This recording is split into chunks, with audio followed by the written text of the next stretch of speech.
Naman, good evening. So kahapon ang ginagawa natin is gumawa ako ng video para sa tutorial paano gamitin yung MT5. So right now, ang i-discuss ko is paano ikaw mag-i-entry mo o mag-i-execute, paano mo sabayan yung market, no? So dito, unang gawin mo is punta ka muna sa H4. So H4, ito 4 hours, no? H4 or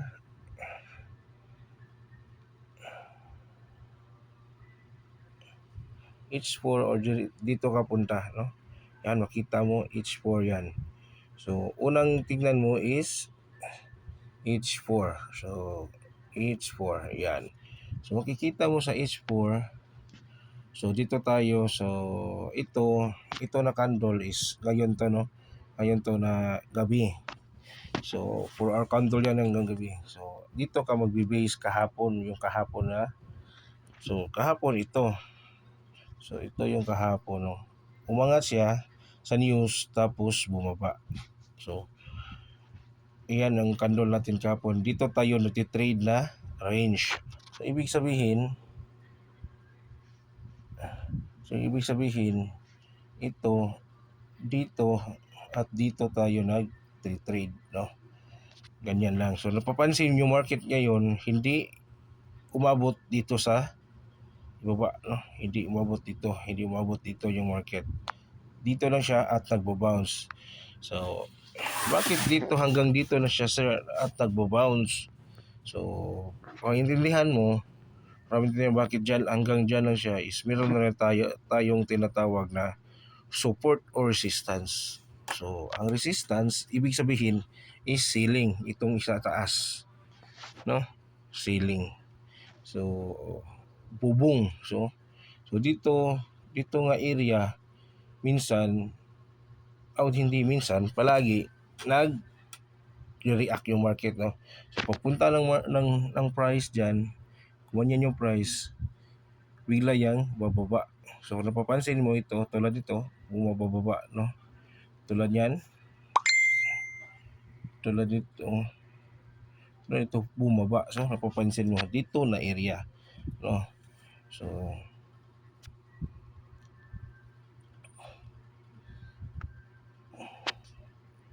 tingin ko, ito, itaas, is resistance. Itong ibaba na weak is support.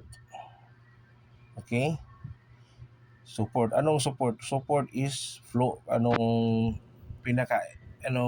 ibaba, no? Ang support is a floor. So, ang resistance is ceiling. So, itaas. Sa bahay pa, bubong mo, no? Bubong. So, ito sahig, no? Support. So, ang napapansin mo, pag pumunta yung price dito, napapansin mo, umaangat. Kasi, yung mga buyers andito nag-aabang palagi, no? So, ang rules mo dapat support and resistance lang yung trade mo. So, magbabuy ka dito lang na area, no? Buy ka diyan. Kung magsisell ka naman, dito ka na area sa taas, no? Sell. No? That is your number 1 rule. Huwag kang mag-sell dito sa yung mga newbie, magsisale dito sa gitna. Anong nangyari, di ba? O dito nagsisale ka dito, kasi trip mo or naiinip ka maghintay, so nagsale ka dito. So ano nangyari? Sale ka kasi may news. No? Napapansin mo. So anong pinaka-best na gawin mo dyan? Dito ka maghintay, mag-buy.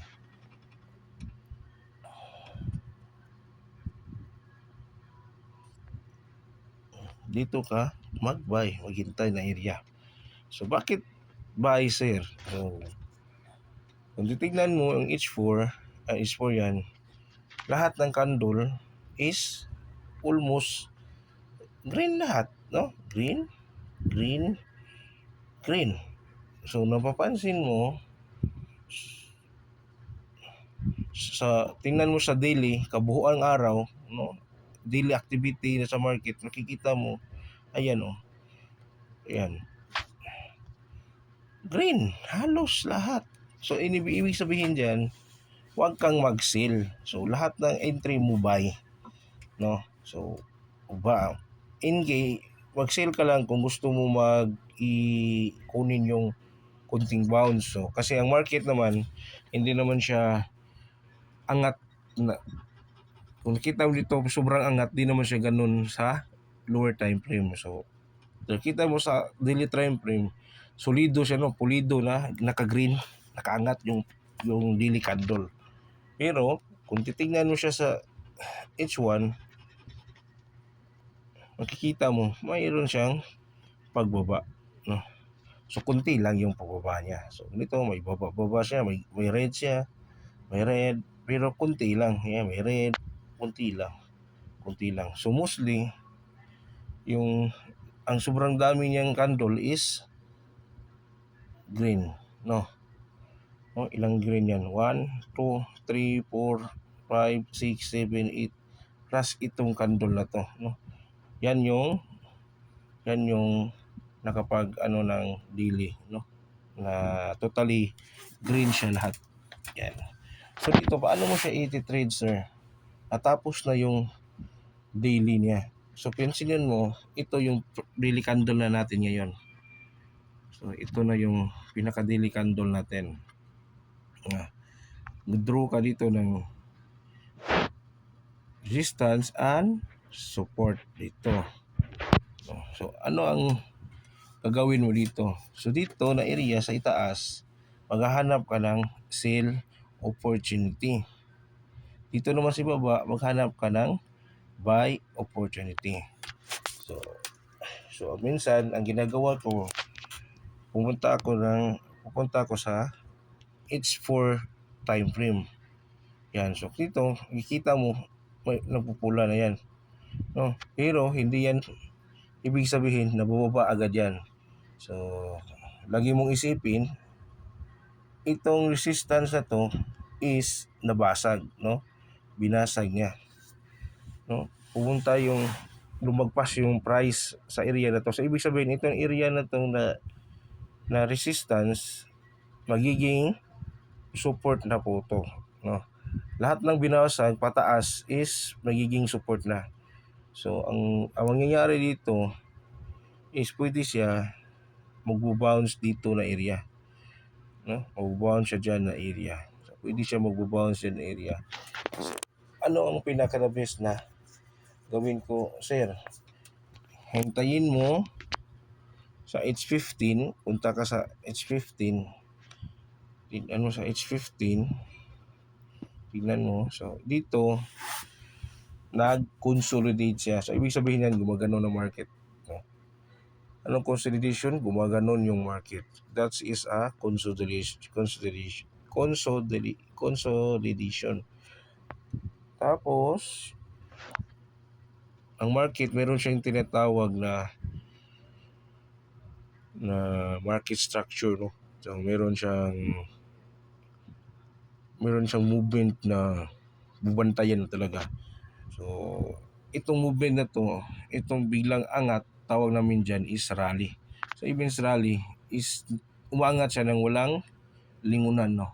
Hindi siya bumaba, hindi siya nagbo-bounce sa ibaba, talagang angat na angat. So ang next gagawin niya ng market is talagang magko-consolidate, no? So yan yung bubantayan mo. So paano kung malalaman sir na magko-consolidate yung market? Huwag kang mag-entry muna. So hintayin mo dito kung saan siya, tulad dito. Ito yung ginawa niyang candle kanina, no? So hintayin mo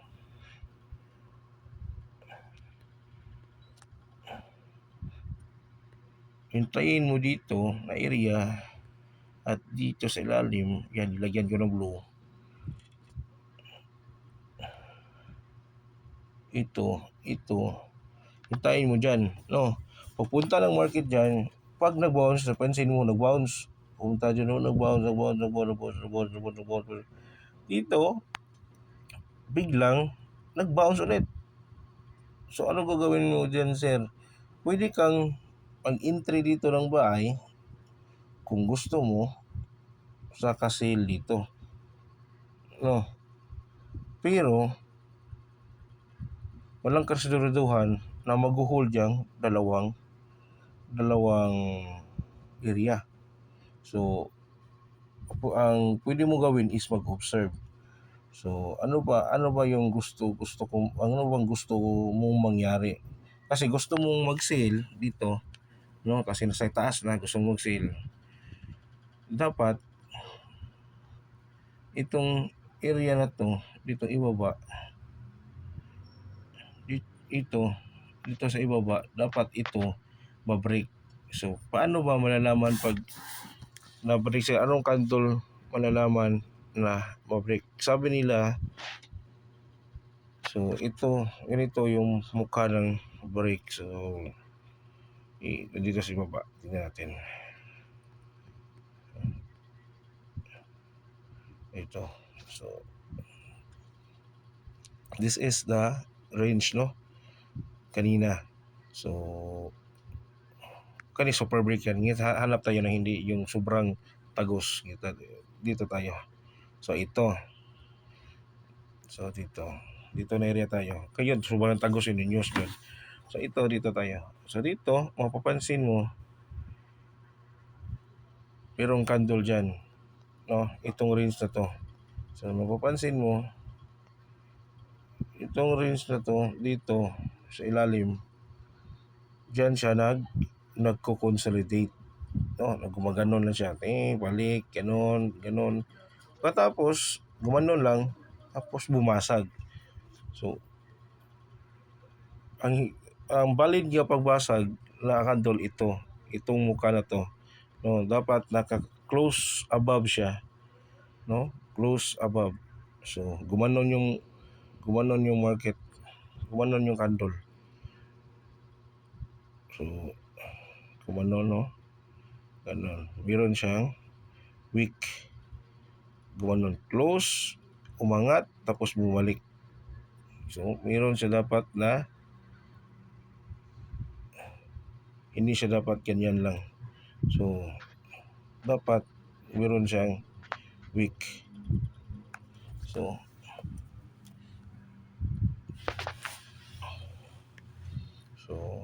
yung iba, tawag nila dyan is break of structure. So, ito. Tapos, yung pababa dito, ito, nag-break na naman siya ulit pa ibaba dito sa area. Tawag nila dyan, MS, Market Structure Shift. Pero, hindi yan nag-market structure shift. So, nagko-continue siya. No? Nagko-continue siya. So, ulit, dito naman tayo. So, dito tayo. Ito yung area, ito yung down. So, nag-break siya. No? So, kung napapansin mo, pag ma-break, meron talaga siyang wick sa ibaba. Hindi siya fully ganyan lang. Di tulad nito, no? Nawala talagang wick.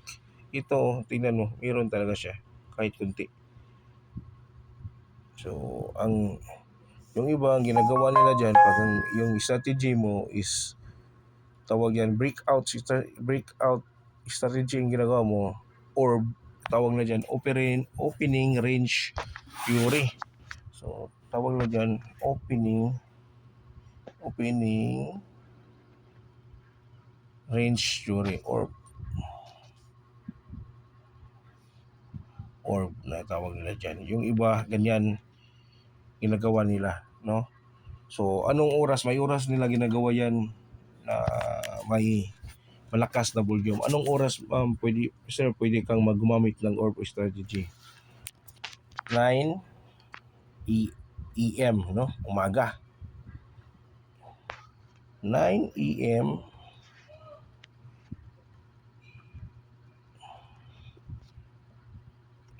at 9:30 to 10 PM. So 9 AM sa umaga, 9 AM sa umaga, 9:30 sa gabi. So, pwede dyan ka lang mag-trade kung ang yung strategy mo is orb strategy.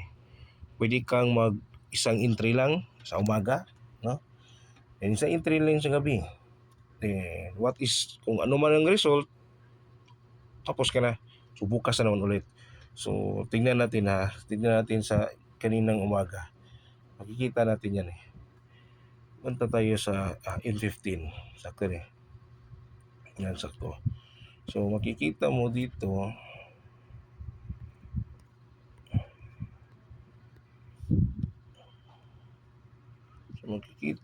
kaninang umaga, ito, tandol, no? So, pagising ko kanina is, andito yung candle eh. So,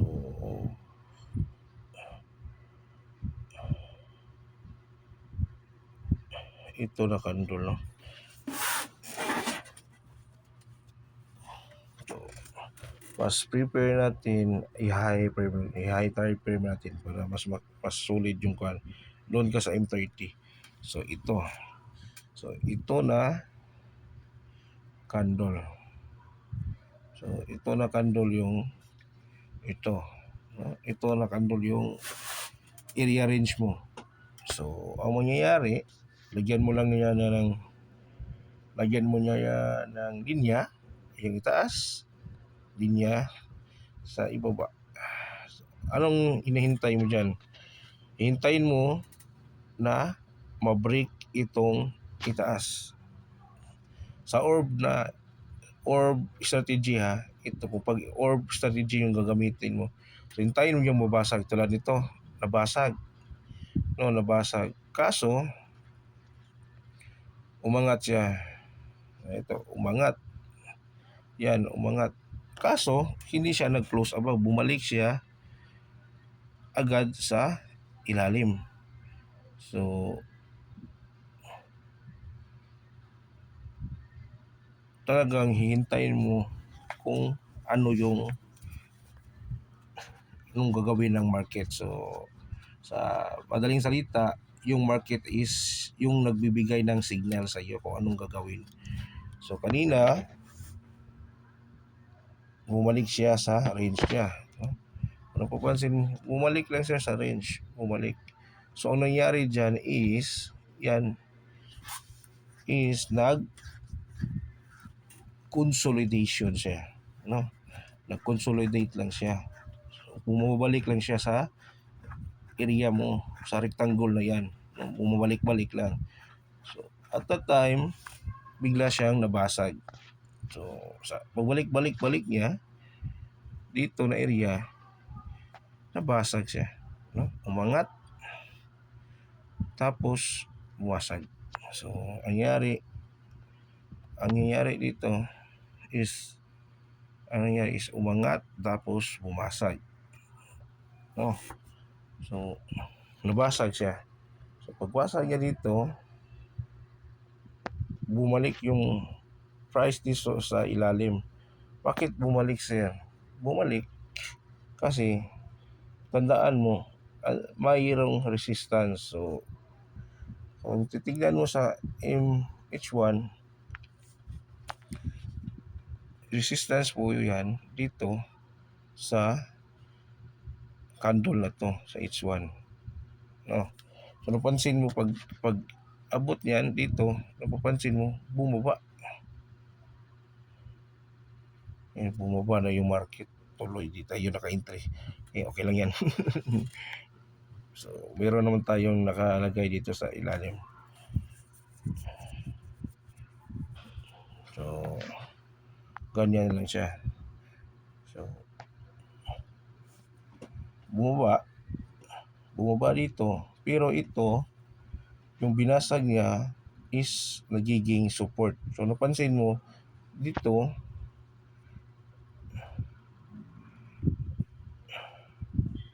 na area, napansin mo yan, ilagyan ko lang din niya na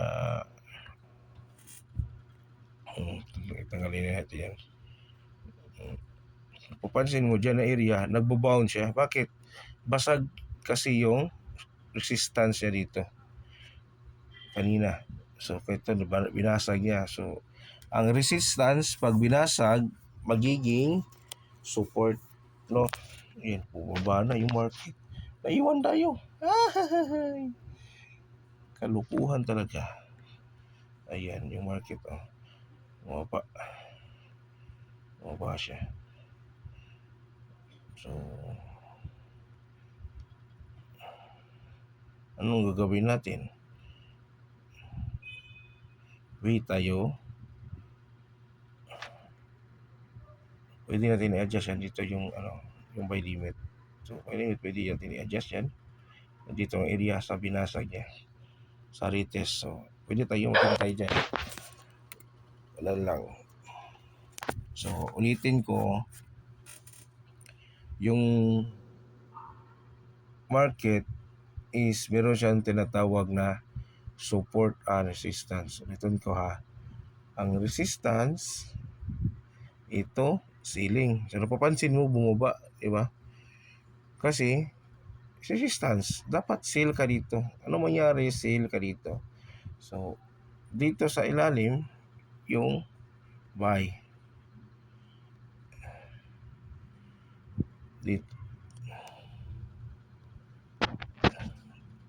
Dito sa ilalim yung dapat mong buy. So kasi yan yung sir, bakit inangat mo dito? Ba't dito mo nilagay? Kasi kung mapapansin mo, ito previous resistance. So previous resistance. So mangyayari itong area na to, itong area na yan is yung buy zone mo. So dyan ka magbabuy. Kapag example, ito hindi nag-bounce dito, no? Hindi nag-bounce dito. Pagpunta ng market dito, dyan na area na lagay mo yung buy limit mo, hindi nag-bounce, tumuloy. So tumuloy dito siya, tumuloy. Tapos dito siya, tumuloy siya dito, tapos dyan siya nag-bounce. So ano bang mas safe na gawin, sir? Dito ka maghintay na lang. Kung tayo nakasense kasi tayo, kaya pwede akong mag-entry ulit dito sa ilalim, no? Kasi nakasense tayo, walang problema sa atin yung drawdown. Pero kung naka standard account ka, dito ka maghintay talaga. Dito ka sa ilalim, dyan ka hintay.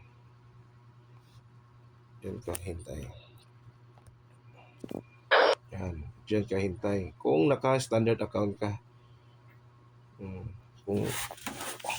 Kung napapansin mo ako, mag-i-entry ako, napansin mo, marami kong entry, no? Napapansin mo, marami kong entry kasi ganito yung ginagawa ko. Tanggalin mo na natin. Hayaan mo na natin yan. Takbo-takbo yung So ginagawa ko kasi ganito, no? Dito ang first area ng bahay ko. No? Pag hindi siya nag-bounce dito, hindi siya nag-hold, bumaba siya. Example, bumaba siya dito. Bumaba pa siya dito. Dahil nakasense tayo, pwede akong layer dito sa ilalim, no? Pangalawa, dyan. Pwede tayo dyan. Ganyan lang.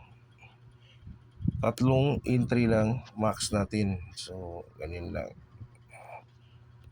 So ganyan, no? Kasi naka-sense account tayo. So imbis na mag isang entry tayo na 0.15, hinati natin ng 3, no? Ginawa natin 0.05, 3.05 para ma-maximize natin yung rest, no? Yung maximize natin yung rest, tapos maximize natin yung range buy zone natin, no? So ma-maximize natin. So para hindi tayo maiwan ng market, dapat nakakabang tayo. So ganyan lang. So dito, tignan natin kung babalik pa tong market dito. So ito, sa ito na break niya to, no? So tingnan natin, babalik pa siya dito. Dito ka mo entry, naiwan ka na eh, no? So pag naiwan ka na tulad nito, naiwan ka na, iwan. So ang hintayin mo is dito. Okay, binasa niya tong support na to. So tawag diyan is retest, no? So hintay ka ng retest para sumabay ka. So pag hindi yan bumalik diyan, tumulay yan dito. So dito ka magbabay na lang. So patience lang talaga, no? So ito, hintayin mo yan tataas. So huwag ka talagang i-entry dito kasi pag umatras yan, patay yung SL mo, no? Kung sample, na-late ka tapos nainip ka, nag-sale ka dito kasi nakita mo bumaba, nag-sale ka dito. Sale. Tapos stop loss mo andito. SL mo andito. Biglang biglang bumalik sa itaas kasi yung market hindi naman siya agad-agad pababa, no? Hindi ang galaw niya is ganito lang straight. So tayo naka M30, di ba? Pag M15 natin diyan, makikita natin diyan na yung market na umaangat, no? M15 ganyan makikita mo umaangat. M5 makikita mo na umaangat siya. So ito, tignan, para hindi ka mawala sa pwede mo ganyan, ligyan mo yan. Sana kaya ang market. So H1 ka. Tignan mo dito sa kabila. Uy, andito tayo sa malapit na sa support.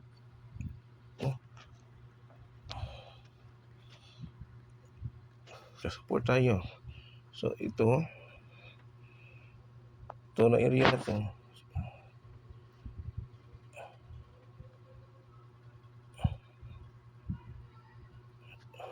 Sa support area, no? Malapit na tayo, no? Kung tingnan mo sa M30, nasa support na nga. Kaya nag-bounce. Ganyan, no? Tignan mo, nasa support na. Dito. Dahil hindi ko nakita, naiwan na tayo. So, ayan na, bumalik siya dyan. So, ang gagawin mo dyan, pagbalik niya dito na area, babalik yan dyan, no? Hintayin mo mag-reject. So, ano bang reject? Ano ba yung rejection, sir? So, umangat siya dyan, gumanyan, angat, tapos biglang bumaba, no? So, mag-iiwan siya ng week na lang. Ganito na lang iiwan niya. Ay. So, ang iiwan niya is ganyan na lang. No? Week na lang yung iiwan niya. So, makikita natin yan dito mamaya. Example natin.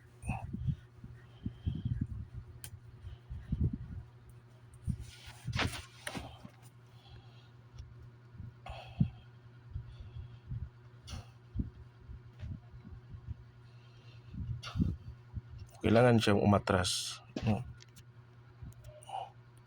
Bago ka mag-entry. So, talagang hihintayin mo. So, dito, dapat hihintayin mo, hindi siya lumagpas dito. Pag gumanon siya, lumagpas siya dyan, so ibig sabihin, tutuloy, magre-rete siya dito, tutuloy siya parangat. Pero, pag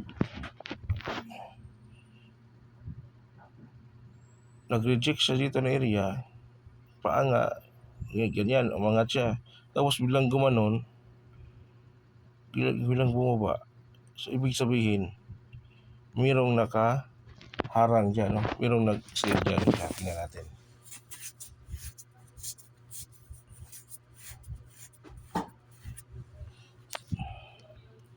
Dapat mag-reject siya. Ayun, tingnan mo, bumababa. So, wag ka muna mag-entry. So, yung iba, yung ginagawa nila, maglagay sila ng sell stop dito sa ilalim. Ganyan. Para pag bumaba, automatic na siya. Tignan natin na. Bumaba, automatic na matitrigger yung sale niya. Pero hindi, maiiwan to. Pag hindi, ito, maiiwan. No? Pag hindi, tignan mo, umangat. So, ang gagawin mo, wait mo lang siya na mag-reject dito. So, dapat pag-react siya dito na area at biglang bababa. Yan o, nagre-reject to. Umaatras siya. Tingnan natin. Dapat itap niya yan. Dapat mag-tap siya dito. I-tap niya yan. No?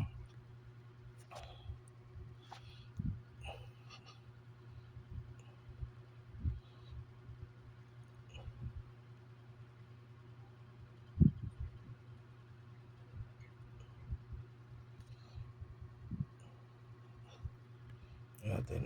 Kasi mag-i-entry tayo dyan. Yan na, malapit na. Sayang, no? Sayang dito.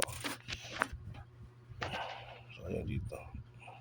So, importante talaga na meron kang mga linya. Itong linya. Ito, mga to, dapat lagyan mo lang linya. So, ibig sabihin, meron ka ng guide saan ka mag-buy, saan ka mag-sell.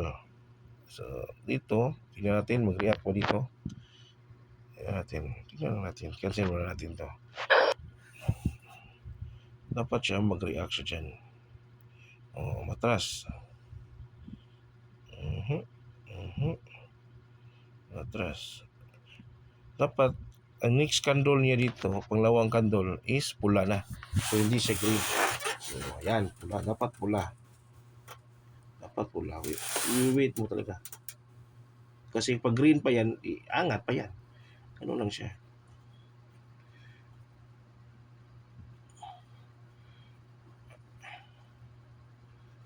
Kailangan pula. 3 candle roll. So, pula ang pangalawa, ang pangatlo, pula pa rin.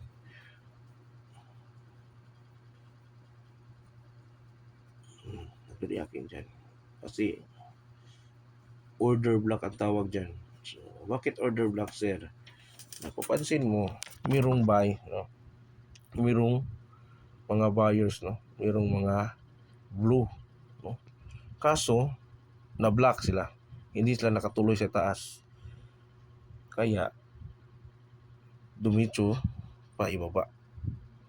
Kasi, na-block sila. So, ito, kasi order block yan, may chance siya dyan, ito yung magiging resistance niya, no? Yan yung pwedeng magiging resistance. Meron tayong tinatawag na major and minor resistance. Lahat ng time frame may resistance. So, tingnan natin. Pag bumaba pa yan, pwede tayo mag-sell. Yan. Sell tayo. So, target natin. Kahit dito lang, no? Kahit hanggang dito lang. Yan lang.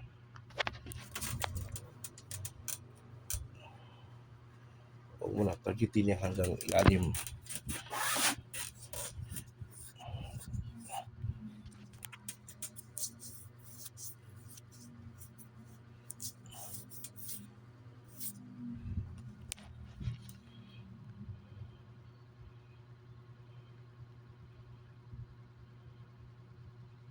Ay, ang third candle, hindi nag-close.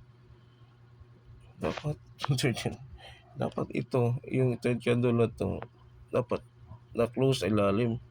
Kaso mo, walik siya sa itaas. So, kaya napapansin mo, umaangat. Pero, Yan lang natin yan. Yan lang natin. Importante na sa zone pa rin siya. So, andito pa siya sa zone. Diyan pa sa zone. So, hanggat hindi niya nababasag to, itong area na to, hanggang hindi siya umangat dito, gumanon, wala siyang chansang umangat. So, para siya pag chansang umangat, meron pa tayong resistance dito sa itaas. No? Meron ka pang zone dito. Pwede ka maglagay ng sell yan nga area. So, dapat planuhin mo talaga yung trade mo. Tatawag yung meron silang tinatawag kami, may tinatawag kaming trading plan. So, anong gagawin mo pag lumagpas? Anong gagawin mo pag hindi lumagpas? Saan ka magte-trade? Saan ka magte-take profit? Saan ka maglalagay ng SL? So, pag lagay mo na yung SL at TP mo, hayaan mo na siya. No? Pwede ka lang matulog, pwede ka lang pag wag mo nang tingnan yung market. So, as is, kung panalo, panalo, pag talo, talo. Ganun lang siya. Kung gusto mong trade na walang stress, no?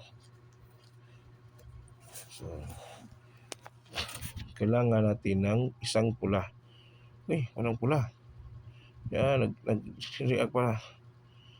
Ito natin. Ito, nasa M1 niya to ha.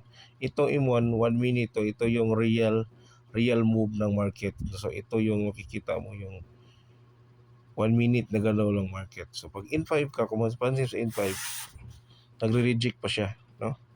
So, papansin mo sa F10, ayan pa, nag-reject pa rin siya. So, meron pa rin siyang weak.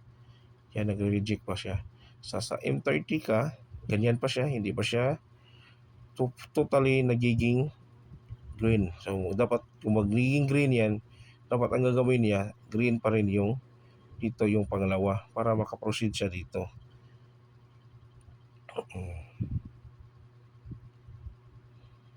Dapat green.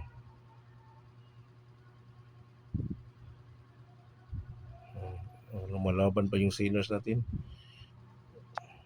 Lumalaban pa. Kasi andyan pa siya sa zone.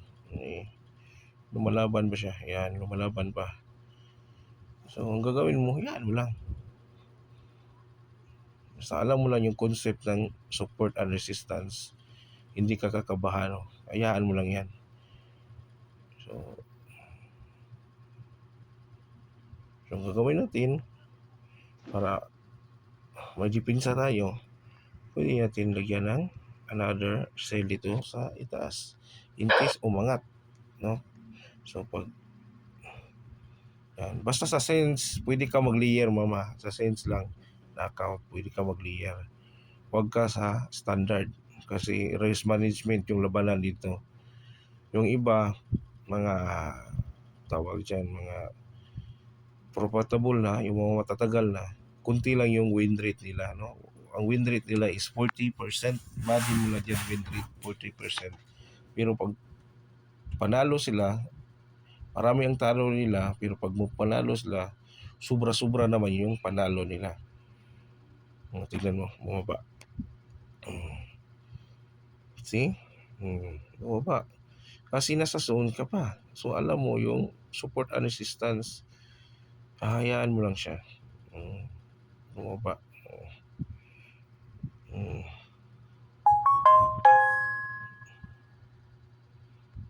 Okay. Wait natin. Hanggang saan yung laban niya. So, nasa resistance naman tayo. Oo. Itong blue na to, resistance na to. Yan. Resistance niyan, no? Ito yung binasag niya nung nakaraan, no? So, malaki yung chance natin na bubaba yan.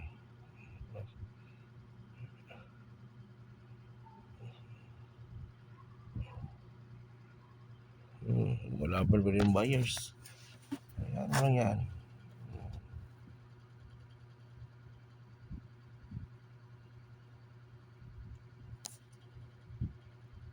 Ano lang.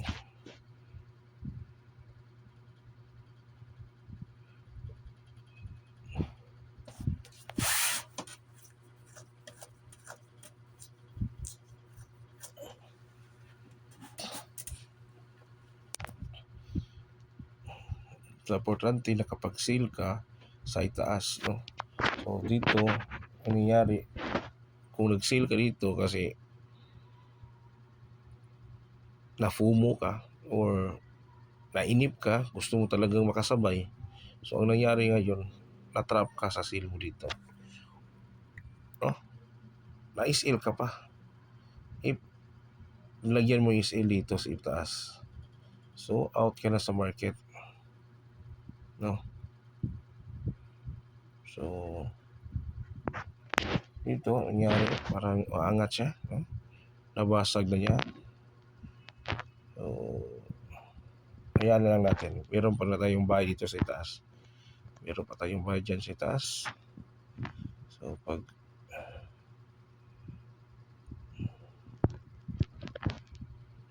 natin, lang